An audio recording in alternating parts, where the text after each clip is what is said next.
Local people, important issues. CBS 10 WILM's weekly focus on the Lower Cape Fear region. This is Byline Wilmington with your host, Don Ansell. Welcome and good morning. Well, there have only been 22 federal census taken since the first one in 1790. Now, census number 23 is gearing up, but not without some issues, and we're going to talk about some of those this morning with our guest, U.S. Census Specialist, Constance Hyman. Constance, thanks for being here. Nice to meet you. Nice to meet you, and thank you for having me. I guess the big question we might want to start with, because this is a big issue to get your arms around, is what's the goal of the census? The goal of the census is to count everyone residing in the United States. That is everyone regardless of race, age, gender, ethnic background, both citizens and non-citizens. We want to make sure that we get an accurate count because we're looking at over $400 billion in federal funding that come back as a result of census information. So federal money in some ways is proportioned to states and geographical areas according to how many people live in these areas. Absolutely, and that funding goes into the states, and then it goes down to the local municipalities and the local government and different things.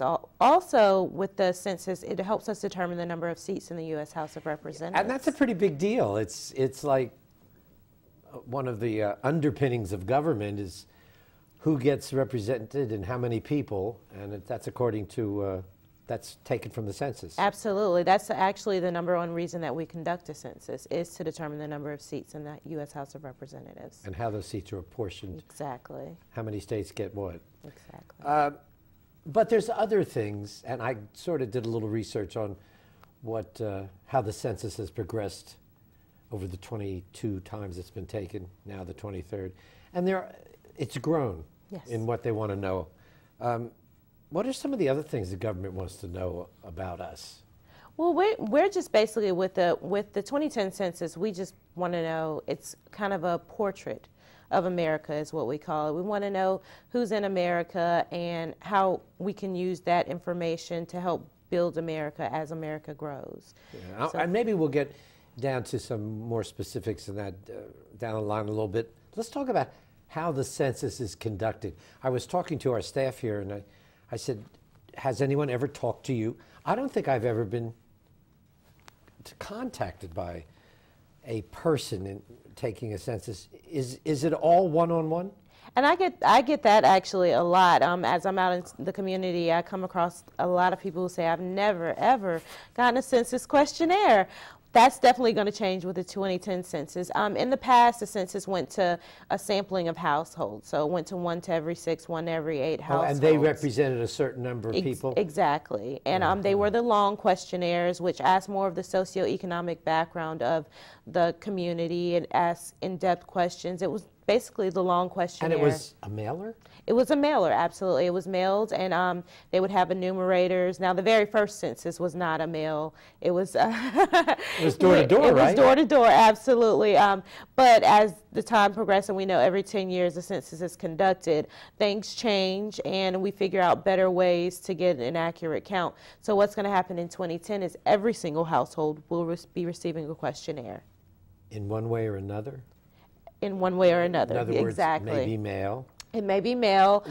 Do you have people going door to door? Absolutely. We still have people go door to door. We call those enumerators, and those are still called enumerators that go door to door.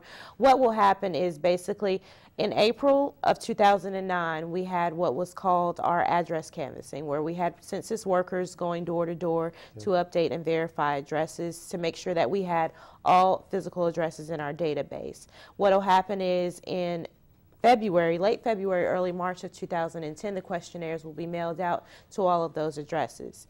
Now, all of our residents who have P.O. boxes will not receive the questionnaires at a P.O. box. Because you didn't mail them to P.O. boxes. We're not mailing them to P.O. boxes. So what will happen is that's when someone will come door to door and get you a questionnaire. So it could be a duplication. Somebody may get one in mail and maybe get a call at their door as well? Absolutely. Yeah. If we get it, if you return it back in the mail, then no one will come to your door. If you don't, then that's when we do the non-response follow-up. So those are for everyone that received questionnaires that did not respond. That's when someone will come to your door. Any idea about how many people you think are you'll have going, not the people you'll have going door to door, but how many people you'll go to door?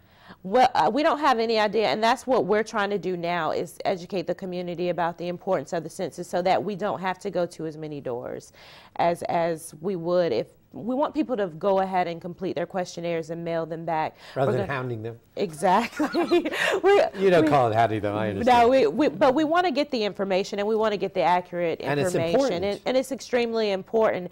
What we're looking at is numbers from the past. In 2000, New Hanover County had a 61% final response rate. So that's of all the questionnaires that were mailed out. How does that stack up? Is that considered average? Is that considered poor? Is that considered above average? When we look at the nation had a 67%. So that was below? That was below the nation's and below the states. The state of North Carolina had 64%.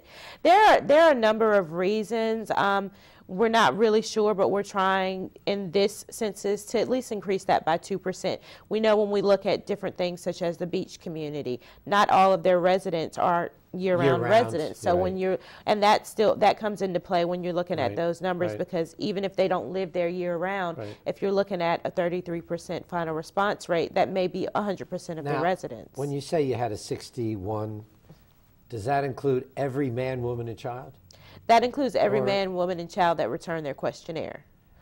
But a 2-year-old child doesn't return a questionnaire, so... They're included on their parents' questionnaire. Yeah, so it's... How old do you have to be to responsibly respond? Is there an age? You have to be... alive. And able to... If your parent can write it, then yes. We want to make sure, because ever since the very first census was conducted in 1790, children have been undercounted always. So we want to make sure that parents include their children on their questionnaires. So there's not an age requirement to participate? No, there's not. And is there any verification of information? There's really, well, we'll get into why some people may not want to participate. But for the folks that, average folks, do you have to verify information? Do you verify? Well, we have no way of verifying the information. We're just hoping that people do give factual information when they complete their questionnaires. And then that's a part of education, letting people know the importance of giving us the accurate information. That's one of the reasons we're doing this show, to emphasize how important it is that folks participate in this. We're going to come back and talk about actually how many folks does it take to do the Census 2010. Stay with us. We'll be back with our guests, Constance Hyman, after this.